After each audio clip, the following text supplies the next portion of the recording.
we all are going to die. Sorry for the grim thought, but reality. We all are going to die. And we have already signed up for an adventure we have no clue about. How we're going to die, when we're going to die, what time, how much will we be able to accomplish. And if you accept that as the pinnacle adventure, whatever you call it, adventure, non-adventure, sum up anything that you want to label it. If you have signed up for that, can writing a song be that hard? Can teaching 5,000 people in an auditorium be ambitious? I don't think so. I mean, that's the mindset I approach it, every single idea from, that I am going to die. And so while that happens in process, what's the thing I can do before that? How many people have you asked recently what they love about you? What does happiness mean to you? And how do you own your own story? In today's episode, I talked to Deepak Ramola. He created a platform in which you can learn from life lessons of common people, with the idea to share wisdom all over the world. One lesson he definitely taught me is, your potential is not a gift, it is a responsibility.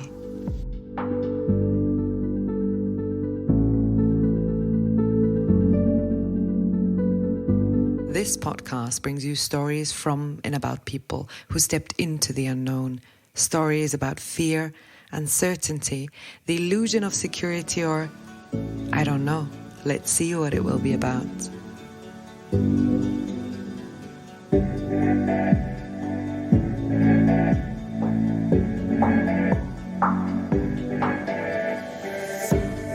My name is Katarina Bayer, and I will host you on this journey into the unknown.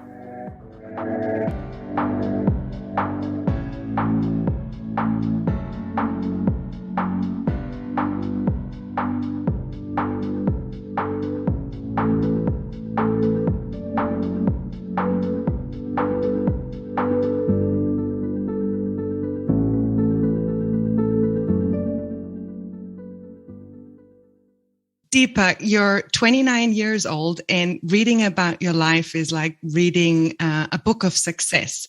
Out of your own curiosity, you started asking people about their life lessons when you were a teenager, and have shared these life lessons in workshops with already over 50,000 people. You are a poet, you write songs for Bollywood, and you published a book last year. So the first question that comes in mind for me is the following one. What does failure mean to you?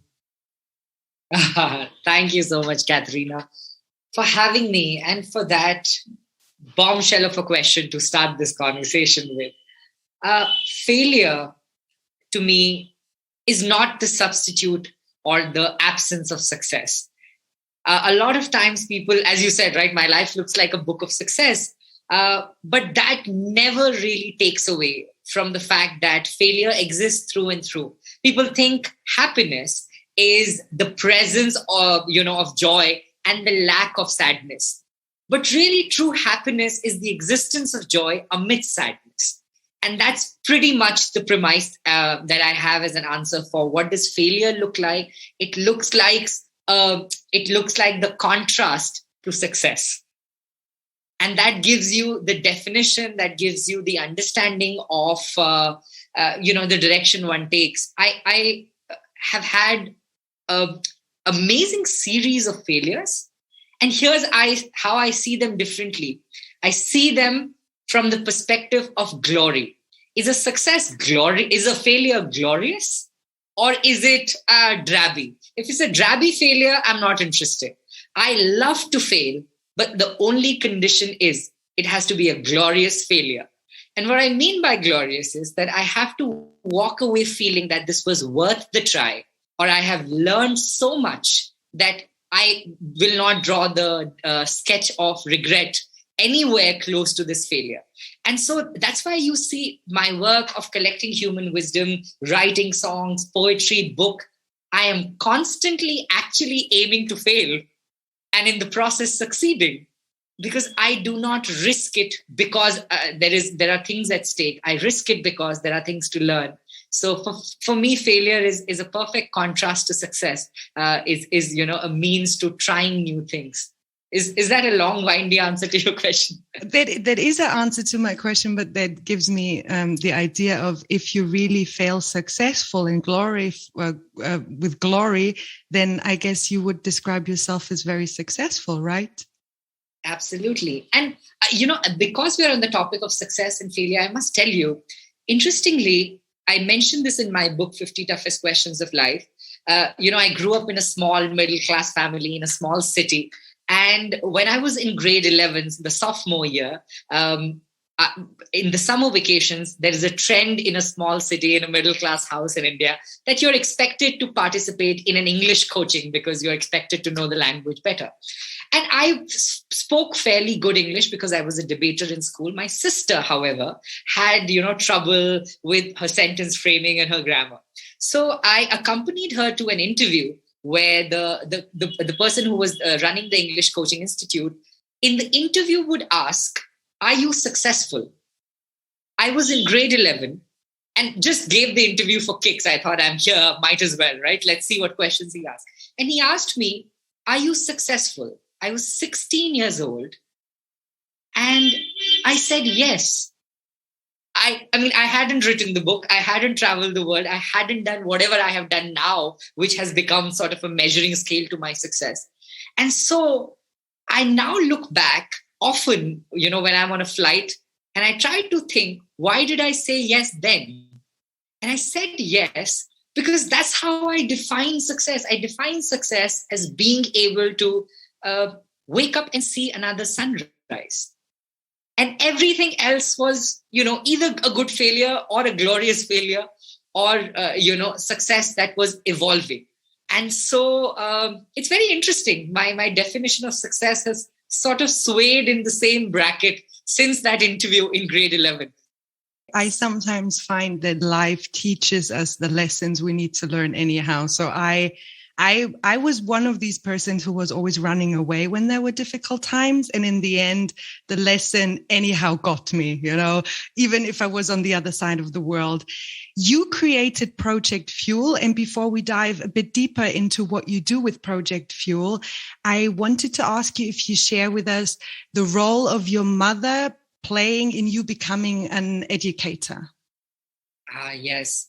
So I grew up, with a mother who was pulled out of school in grade 5 by her grandmother. In her growing up days, there was a belief system that girls should not get educated. And my mother, being the eldest of 8 siblings, was the first one to be pulled out from school. And so she never had a chance to return to school, education, learning in that sense. And when she would tell me that story growing up, I would never buy it. My mother, when you get to meet her, Katharina, she is one of the most intellectual, articulate, humorous individuals. And I had a hard time grasping that my mother said she never went to school, yet she's so smart. How does she know so much? And my mother's honest answer at age 14 to me was, life is my classroom. I'm learning simply from living. And so I thought, if she's learning simply from living, that means everyone who's living is learning something. And where can I find that information? And I couldn't Google my grandmother's life lesson. I couldn't Google, my best friend's father's life lesson. And so I thought, oh my God, this is too much pressure to be rich and famous, to leave a legacy and create an impact. How are 7 billion people going to ensure that what they have learned gets passed on? Who takes that responsibility? And so I took it upon myself. I started collecting life lessons inspired from my mother. And every single person I met since I was 14, I would always ask them, what has life taught you? And then I would, use it for my own good or for the collective good of my community. And I had so many of these wisdom nuggets that the only best possible way to, make something useful out of it was to pass it on. And so I started teaching these lessons and designing them into a curriculum. And over the last 12 years of my life, it has become, one of world's top 100 innovations in education, where you can learn from the wisdom of common people. So my mother was the instigator to a methodology that is now being celebrated around the world. Thank you for sharing that. One thing that is, for me as a coach and trainer, very interesting. I mean, when you go on Instagram or Facebook, you find these inspirational quotes everywhere, and I'm one of those who gives a lot of likes. But the thing is, transforming a life lesson into a teachable, practical way in a workshop is something that for me is very difficult. And I read through your curriculum, I downloaded it and checked some of the workshop design that you even pass on free. And I was stunned by how you integrate this life lesson. Can you maybe share one story where you took one life lesson and how you transformed it into a workshop? Sure, absolutely. First of all, thank you for downloading the one that's open source. It's quite detailed as well. I mean, the simplest example I would give is of a life lesson that came to us about inclusivity. And the activity really is that, imagine an airplane, a ship, a car, a skateboard, and a fish. There are 5 things, right? Growing up, we always were taught to pick the odd one out. So if I tell you there's a car, a skateboard, an airplane, and a ship, and a fish, which one is the odd one? And you'll know it's the fish. The fish, yeah. But then you turn the activity on its head that you've been taught growing up, and you say, what would you say to convince the fish that it belongs to the group, while the group is trying to tell the fish that it's the odd one out? And now you really have to empathize with this fish. And this is based on the simple life lesson of a girl who said, when it comes to empathy and inclusion, don't ask why, ask why not. When you ask why not, it's easier to fit people in. And when I got that life lesson and my team and I were deliberating on how to pass it on, my first thought on inclusivity was, where do you discriminate? And I thought, oh, you discriminate in school because you're constantly told to pull the odd one out, and that's how your critical thinking is measured. But in what way can you turn that activity around and put the child or the person in the same spot of being the discriminator, but now they have to empathize and bring the fish in? And the fish really is a metaphor for whatever it is that is made to feel secluded, is made to feel bullied, or is made to stand out. So there are multiple levels to the game. You start with the fish, but then it goes on the conversations of racial justice. You put a Black person, you put a Mexican and a white and a Caucasian and a European. And then you say, what would you say to the Black person to convince they belong to this group? And that you can do it with age, you can do it with gender. So there is a layered effect of how a wisdom nugget that informs and inspires an activity, a module, takes shape. And you mentioned about Instagram, Katharina. That's the interesting part. We often see wisdom or human wisdom and these as one-offs. You read it as a catchy line. It's a memorable phrase. You take a screenshot, but it takes a lot more to internalize it. And, our effort through Project Fuel, my entire career, I have been trying to strive for a place where you just don't read somebody's condensation of 60 years of being on planet Earth. You at least invest 6 minutes in taking notice of it, in observing it, in absorbing it, and hopefully reflecting it back. Does that make sense? That totally makes sense. And what I think is the thing that catched me the most, I always read books like autobiographical books from really famous people. And then you're like, yeah, they have a life story to share. But what you are doing is you give everybody the voice to own their story and share their story. And that I can learn from somebody in a different country who is maybe you just met on the street is as important as a famous person. I think that got me the most. Yeah. Oh, I'm so glad you said that, because that is really the core intention of this work, that every person in the world has a value to offer. And whether they have, a 6-digit salary, whether they have invented the latest app, does not matter. Every person's life is their classroom. They are the subjects of their own life's PhD. And if you have it in you, the time, the patience, the will, and the understanding, you can really understand their hypotheses better. So the life lessons are really nothing else but hypothesis on the PhD that every person is doing on their own lives. I need to ask you a question.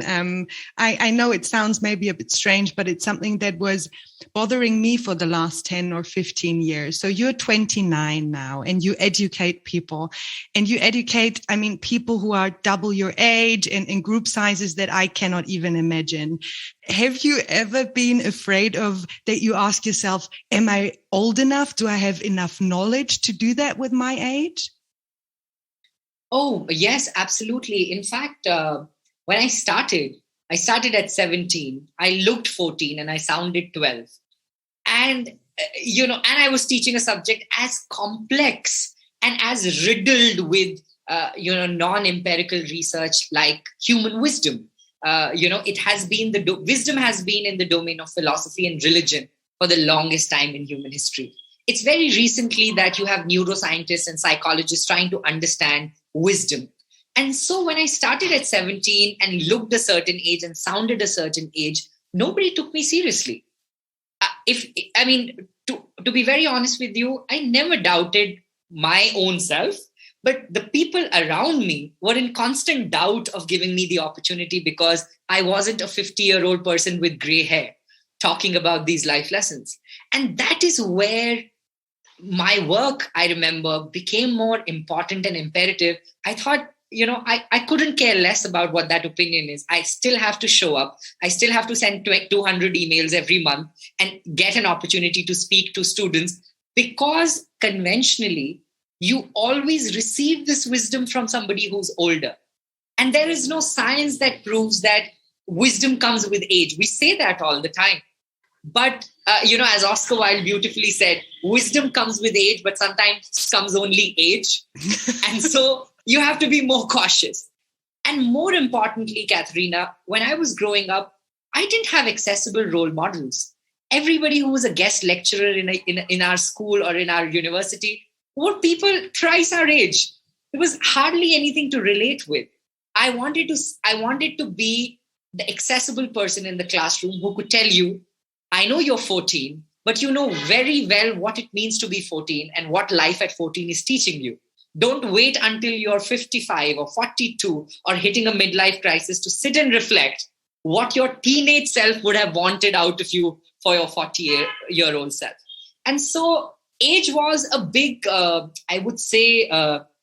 factor for people to put me down in the initial years. But now I actually feel very comfortable if people very, very happily accept me as their guest lecturer or as the keynote speaker. I sometimes doubt. I was like, didn't they get a doubt in their mind? They're getting somebody so young, 29, to speak at their, biggest of conferences and educational forums. But when people show you that skepticism, I think it's a great flag to find out that what you're doing is all the more needed because it's shuffling some feathers. And then you can, proceed from there, how you want to shuffle the feathers in an activist way, in an educator way, in an artist way. And I kind of dabble through all of those. But I never really doubted that, I'm too young for this, because I have always believed wisdom has nothing to do with age. It has to do with experience. And so an 11-year-old child in Afghanistan trying to figure out his or her life under the Taliban has way more experience than a 62-year-old person in Vienna or in India who's never stepped out of his house or the comfort of his job, right? So those kind of distinguishing factors, components, variables have given me enough confidence to think, hopefully nobody finds out that I'm too young to be doing this. I am so happy that you share this, because I started lecturing at university in middle of 20s, and I had the different way around. Other people believed in me, but I didn't believe I was already old enough.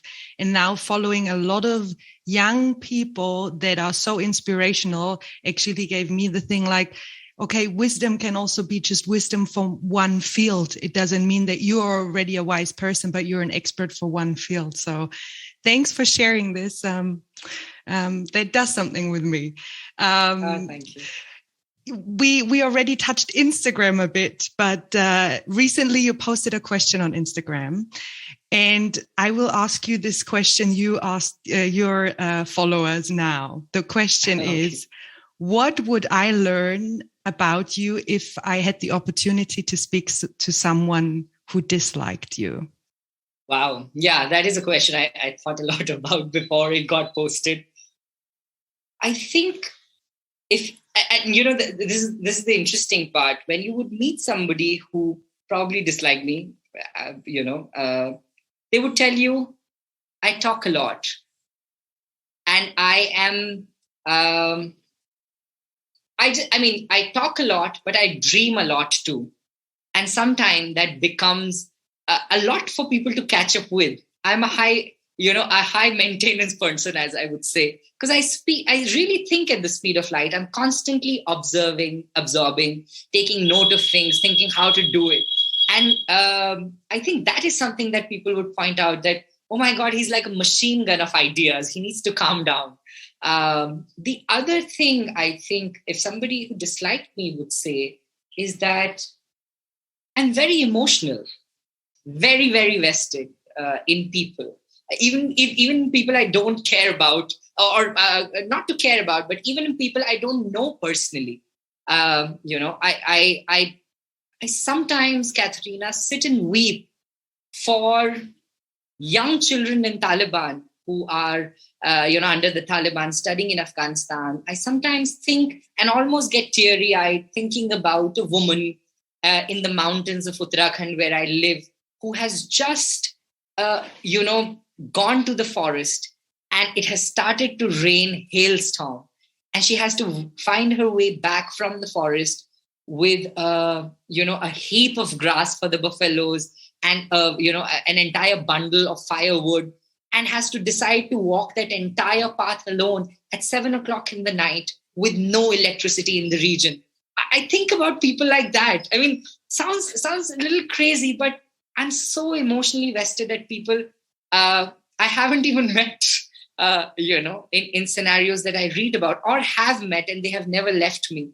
I've had the great fortune of being, in some of the most volatile refugee camps in the world and teaching there, or teaching in Afghanistan, or children after the Nepal earthquake, or in Bhutan, or in Mexico.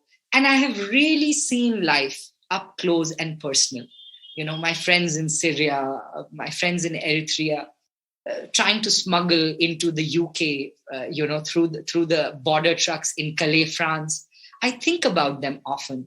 And I mean, there is very little one can do, right, in such high-stake conflict situations. So my mind often drifts back to those people, and the emotions take over so much of my sanity, in the sense of my, perturbedness about them. So if somebody disliked me, they would say that I can be an emotional mess when I want to be.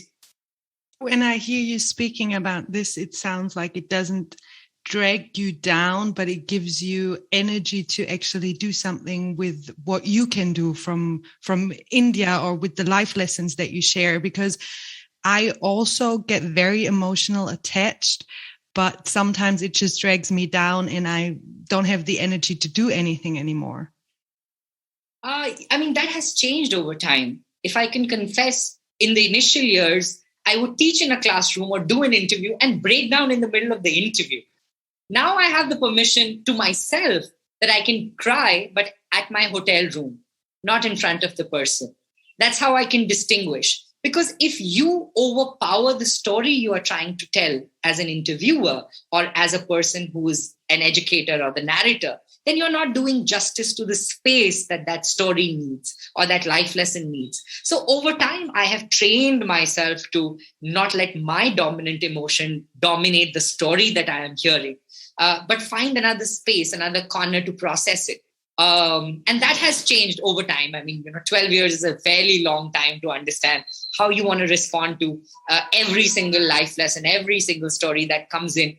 You have to choreograph the attachment dance, that you get close enough to understand, but then far enough to not break down in front of the person.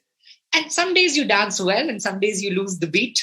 But the hope is that you're further along from where you started. So I think that would be. And another thing people who dislike me would say is that, oh my God, I'm so indecisive about so many things. My sister can tell you that. I think she dislikes that aspect of my nature. I cannot choose between two pictures that have to go up on Instagram, or about a certain text size or something, or shopping for that matter.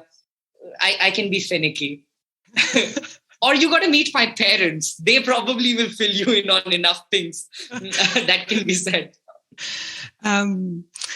We touched already the part about knowledge. And, there is a difference for me between information and knowledge. I mean, we are living in a century of information.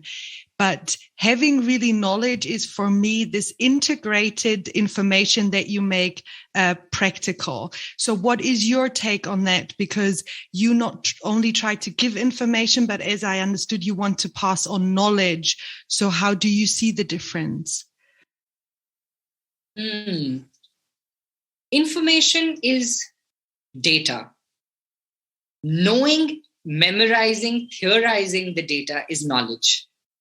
And knowing how to use the knowledge is wisdom. It is having a seed. That's information, right? You have a seed. Knowledge is knowing which season to sow it in. And wisdom is not just knowing which season to sow it in, but how that one seed can really cultivate a garden and fulfill the bellies of your family, can nourish your community, can be great for the environmental sustainability, for climate change. That is really the thread. And knowing one over another will not solve anything. There's a flood of information. What is internet really? It is a flood, you being caught up in the flood of data. You navigating through that information, the people you follow is knowledge. And then when you get off the internet and you sit by yourself in your life, how do you use that is the wisdom that is required. So that's how I see the difference between three. Oh, is there a bird in the background? Yes, my studio has a lot of trees, and that's an additional nice bird song. It was like the applauding to your metaphor. You met so many people on your way, and the people you collected life lessons from, and it was sometimes very rich and high educated people, and sometimes you spoke to indigenous people, you spoke to prostitutes, you spoke to soldiers. And my question is there anything that you found out that maybe people who we say they are highly educated lost a lot of their gut feeling and knowledge, and maybe people we would say, they are not so educated, they didn't have the best start in life, actually have more wisdom and knowledge?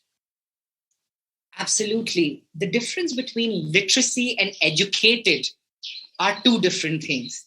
A lot of people are literate, which means they have degrees and accolades and, university stamps onto their certification. But that never guarantees a wholesome person. My mother is not literate. She cannot read A for B and 1 from 2, but she's educated. And what I mean by educated is when you sit across that person, they know how to hold a conversation. They know how to resolve a conflict. They know how to deal with a heartbreak. They know how to, negotiate better on the street, bargain at a shop. And a lot of people define literacy as being educated. And you would have felt that, or the listeners would have felt that throughout their life. You might have met a PhD or a double MBBS and a triple master's person, and you don't want to be with them at a house party. You rather find somebody who, is really a simple person with no affectations and no accolades, and you have stayed awake the whole night chatting with them until the wee hours. People often label themselves as educated to, compensate for a lot of things that they think their literacy didn't provide them for. So it becomes a veil. Education has to become your skin. And people who didn't go to school, like my mother or so many I've met over the years, they are the people who represent that education is your skin. It's not the cloth over your skin. Literacy is the cloth over your skin. And, it makes you look pretty. It kind of hides you. It gives you some sort of a definition, some sort of a contrast. And in that sense, the other thing that I have learned from people from all walks of life, whether they were highly literate or not, or whether they had a high level of proficiency or not, is that we all want the same thing. We all want a happy, contentful, peaceful life. And the specifics of it will differ. The woman on the mountain trying to get home at 7:00, all she wants is for her children to do well, for her home to have enough firewood and food by the night. I might want to be doing a research for my next project to be funded and for me to document the Maasai tribe in Tanzania. For you, it might look like, having somebody who suffered from COVID in your close relationship heal. So our definition of happy and contentful life varies, but in the baseline thread, everybody wants the same thing. And that's why, Katharina, it's very interesting. People ask me all the time, how have you been able to travel around the world with no knowledge of local language, with, with so many difficulties that we seemingly have? It's because I genuinely think that the person I'm sitting across wants the same thing that I want for my life. And that thread will connect us and get us to a point where we can have a conversation. And it has never failed me, because people can see the genuineness of that intention and the connection between people. One time I was teaching a refugee from Eritrea in the Netherlands, helping with the refugee integration. And I was asking her life lesson. There is no way she knew English. There is no way I knew Eritrean or whatever language they speak there. We tried to use Google, and Google doesn't have Eritrean language as a translate.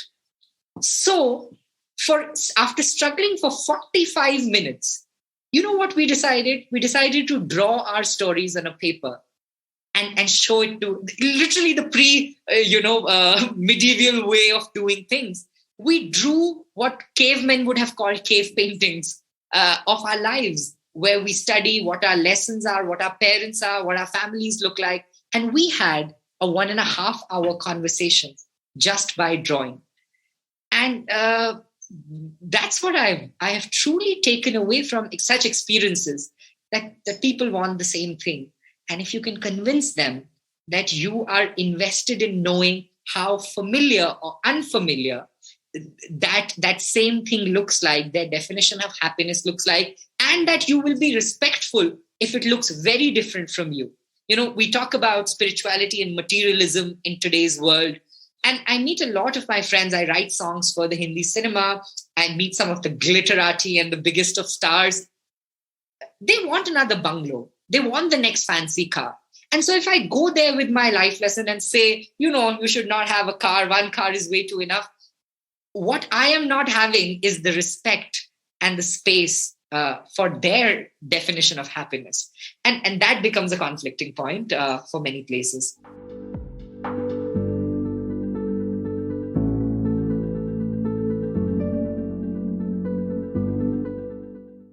In a podcast interview, you were asked about the most important message you would like to share with the world. And you answered the following: your talent is not your gift, it is your responsibility. And I have to tell you, since I heard this, it stuck with me every day, and I tell it to all my friends. And there are two things that stuck with me. First is questioning myself, what is actually my talent? And second, how can I be so disciplined that I make my talent so great that I actually feel responsible to share it with others? So my question to you is, how did you recognize where your own potential is, and how do you discipline and master yourself that you can now have projects to share it with the whole world? Wow, that is a loaded question and a beautiful one. So well articulated, by the way. Really, really well asked. I think the answer to the first part of the question is that I pay attention to every iota of thing I can do. If I can speak well and somebody says, oh, Deepak, you talk well, I will not pass it as, oh, it's so kind of you, thank you, and never think about that. I actually sit with what I felt or somebody said I was good at. And then I really think, how do I bring this to action and amplify this? We live in a world, Katharina, where we are constantly told what we are not good at, what we can improve, where our shortcomings lie, what we lack. I live my life in the abundance of what is good and can be amplified. And so I don't go around asking people when I meet them, oh, what did you not like about me? What can I do better? I ask them, what do you love about me? So that I can, when I get a chance to meet another human being, I can knock their socks off by amplifying and by passing on what you liked in me. And so my time, my attention, my scheduling centers around what am I good at? Either I felt it or somebody told me. And once that happens, I think the trickling down of that into your lifestyle, into your day-to-day happens automatically. When I read poetry for the first time, I realized I just love how somebody can condense an entire universe of an emotion into 2 lines. I want to be able to do that. And when I wrote my first poem, I said, oh, not bad. I read it to my sister. She said, good, you can do better. Okay. And I said, okay, let me continue.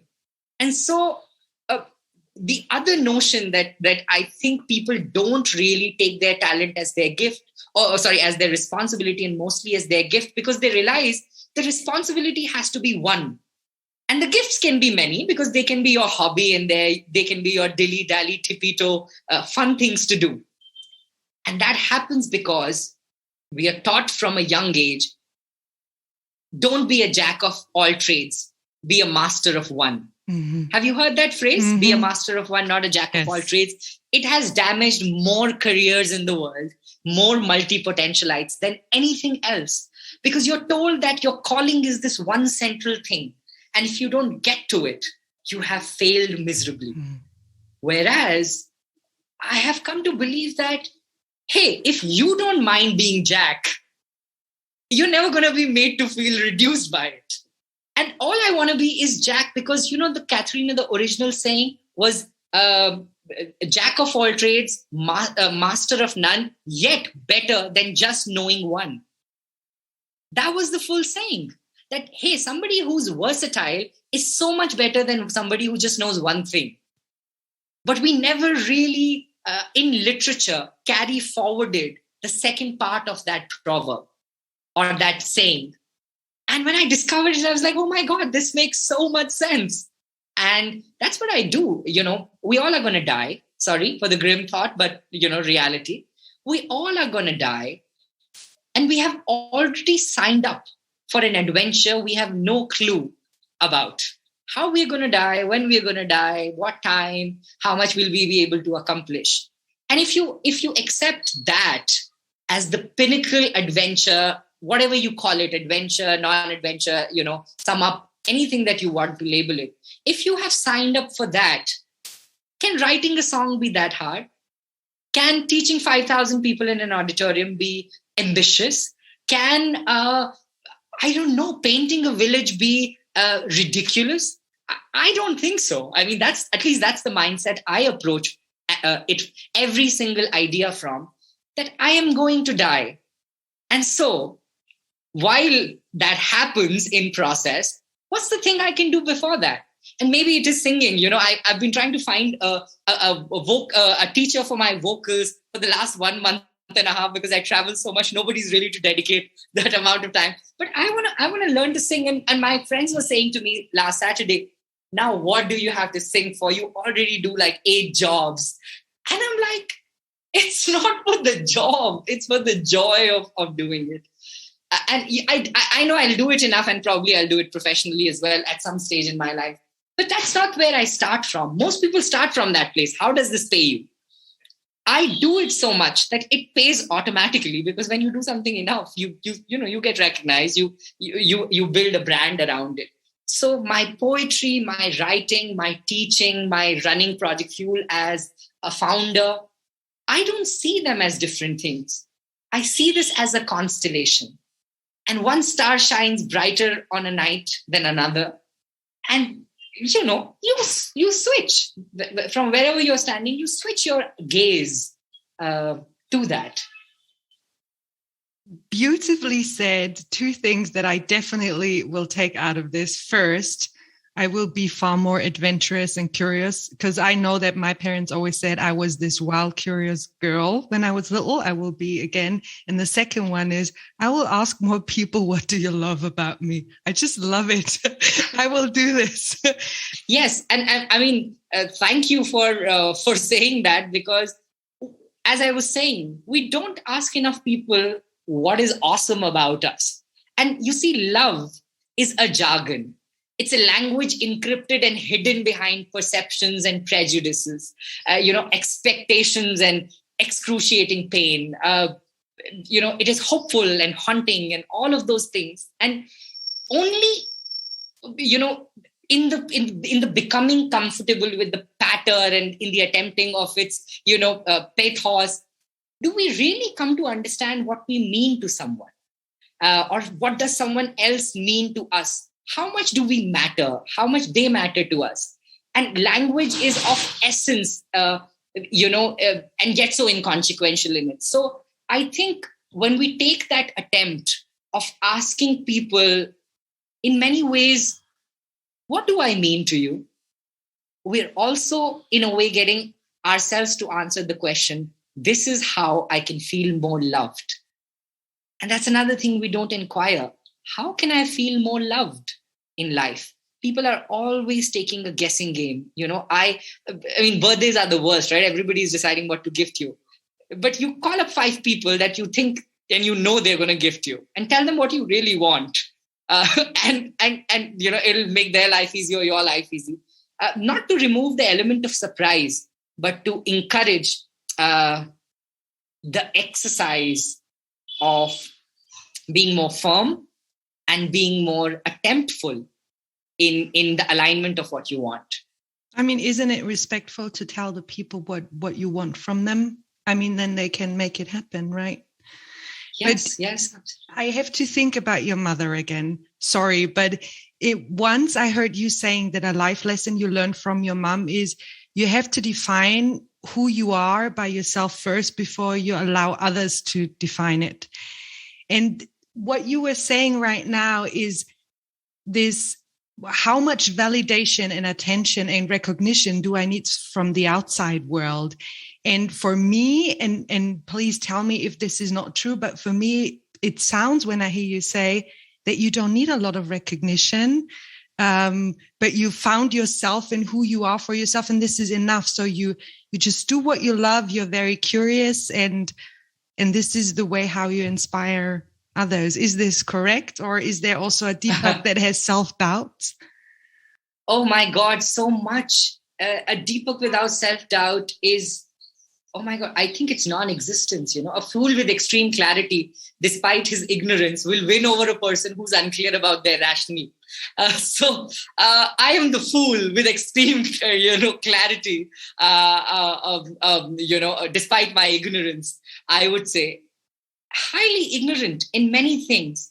But there are 2 things I do, Katharina, that make the perception of I am very sorted. One is I'm not harsh on myself. When I fail, when I'm dejected and disappointed, I am that and I move on, because I don't let myself be defined by that. And that has been very liberating. I forgive myself very easily. I don't see many people doing that. You forgive yourself as soon as something happens. That's one. The second thing is, I know that if I blew it 299 times yesterday, today I have an opportunity to blow it 298 times. I'm not attempting to be zero at any point. I think that would be the most unwise thing to do after collecting wisdom, for the majority of my life. The fact is, when I was growing up and I started collecting these life lessons, I started collecting at 14. And my purpose, Katharina, was that by the time I'm 18, I will be the first person in human history to commit no mistakes because I will know so much. That's what I thought.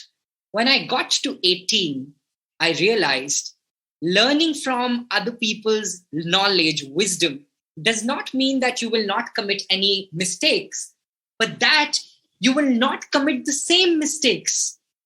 You now have the luxury and the empowerment to commit absolutely brand new mistakes and then tell the world, I tried this. Nobody knew what happens in the end. Now I know. And so thank you very much, even if this hasn't succeeded very well. And that is really, I never wake up and say, oh my God, I have to be totally joyous and joyful. What I try to aim at is if I had a bad day yesterday, that was yesterday. And if the reminiscence of it are today, then what can I do now to move on to the next step?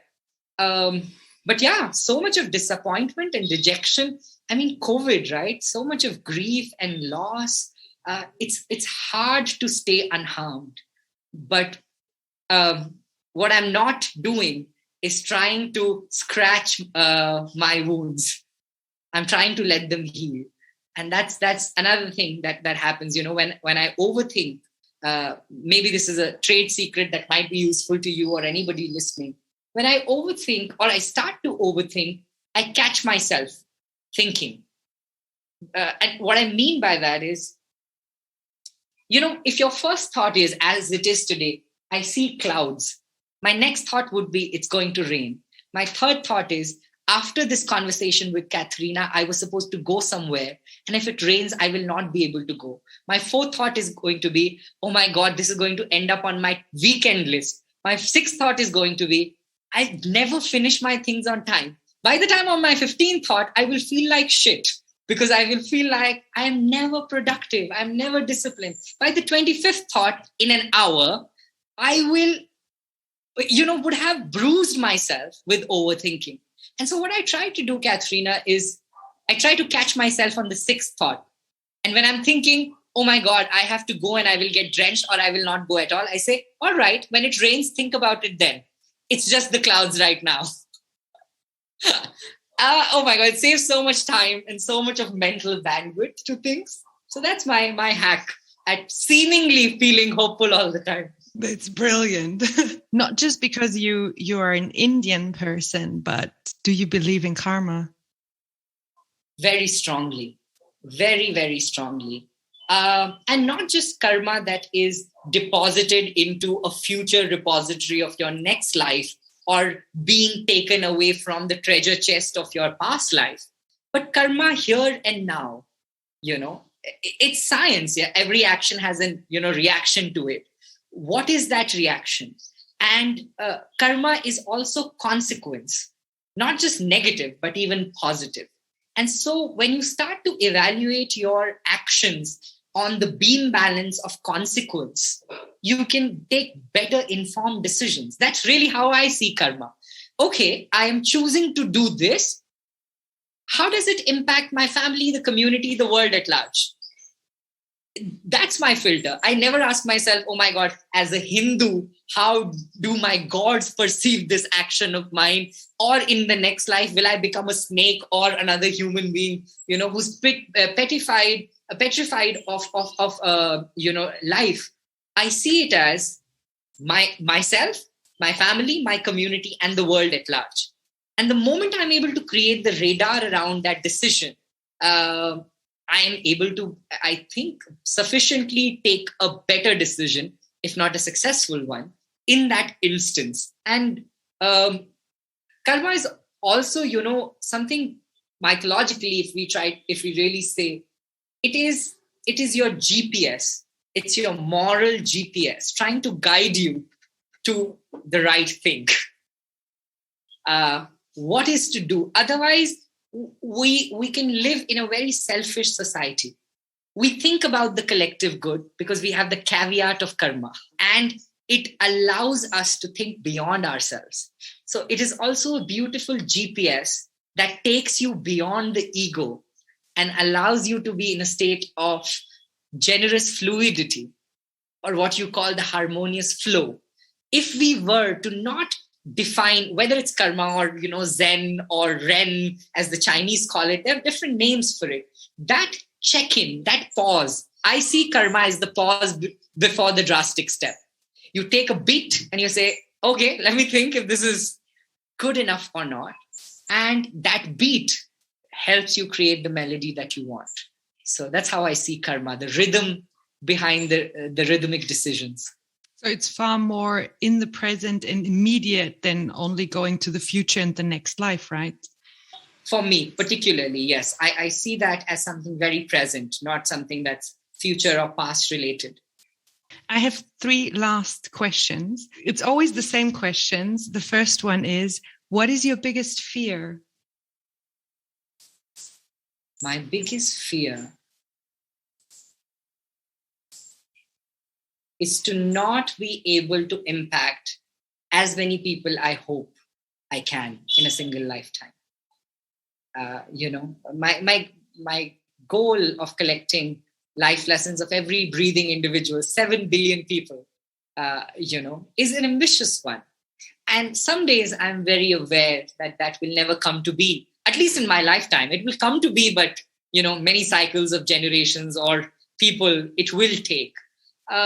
So I often fear, or I think that will be my biggest regret out of that fear, that I would not be able to do in a single lifetime all that I want. I sometimes find 24 hours less. And it's not to say it in a megalomaniac way of, oh my God, I'm so awesome that I have so many things to do. It is to say, I'm learning to pay attention. And when a child decides to pay attention, the world is too big and overwhelming and fearful and ridiculously complicated with his visa stamps and money issues and COVID crisis. And in all of these hurdles, to reach to a place where you think you have achieved the highest expression of your potential, my fear is that might be a hard thing to achieve, and especially COVID has taken 2 years away, from all the work that we could have achieved. So that's really something I fear a lot sometimes. The second question, what are you currently doing that you still don't know how it will turn out? Wow. What a beautiful question. I should include it in my sequel to 50 toughest questions of life. I started teaching at 17, and this is something very personal. I think I've never shared it, at least in a podcast before. I started teaching at 17, even before I went to college. I taught throughout college and then after college, and have created this platform and this movement. And of late, for the last 1 year, I have been constantly thinking about being a student. I love learning. And I have been a teacher for so long that I want to have a professor that I can ask questions to and act dumb and submit assignments and pretend I have a deadline that I want to write. I mean, not just that, but be in a room and be probably the most ignorant person who has to be informed about something. Not just create my own projects. And, that's beautifully what I have cracked. I have been feeling less challenged in towards the unknown, as you call it. And so I am deciding to apply for college applications and take, a year or two to pursue a master's. And I honestly don't know how it will turn out. I'm this person who seems to run this entire universe called Project Fuel, who has 4 book deals, who has so many songs to write. And here I am deciding to say, I will do all of that and I will go and study, go back to college. I really don't know if it's an amazing decision or if it's an amazingly bad decision at this point. But I'm willing to give it a shot. So, yeah, to answer your question, that's like absolutely at this point in life. And maybe who knows, 10 years later, Katrina, I'll listen to this podcast and this becomes my map of saying, oh my God, I told Katrina and this is what happened. So we should do a follow-up to this question in another podcast in 3 years or 5 years' time. If you fail, I heard from a very wise person, just fail greatly. So Yes, absolutely. Thank you. So I'm excited about that unknown. yeah. And let's see how it turns out. So the next thing, the last one, is not a real question, but is something a bit different. I have this very nice book, as you see here, and I write inspirational quotes in them, things that I saw on Instagram or wherever. And I will flip through the pages and you will say stop at a random place. And then you will just comment on that quote, whatever comes up. Okay. So I start going through the pages and you say stop. Stop. Do you want to go left or right? Take left. And there are 4 quotes. Which number do you want to have? 1, 2, 3, or 4? Wow. Number 2, maybe. It's from Charles Darwin. Okay. So the quote is, "It is not the strongest of the species that survives, nor the most intelligent, but the one most responsive to change." Wow. Amazing. Amazing. Probably that's the message from the universe. I love that. Thank you for sharing. And what a beautiful way of doing that. Thank you very much for being in this podcast. I have to say, I have done so many of these conversations throughout my career. This felt like I have known you for a decade. And we are sitting across each other in Vienna or in Dehradun, India, and speaking. Thank you for bringing the comfort of not just familiarity, but the comfort of flow into this conversation. Thank you.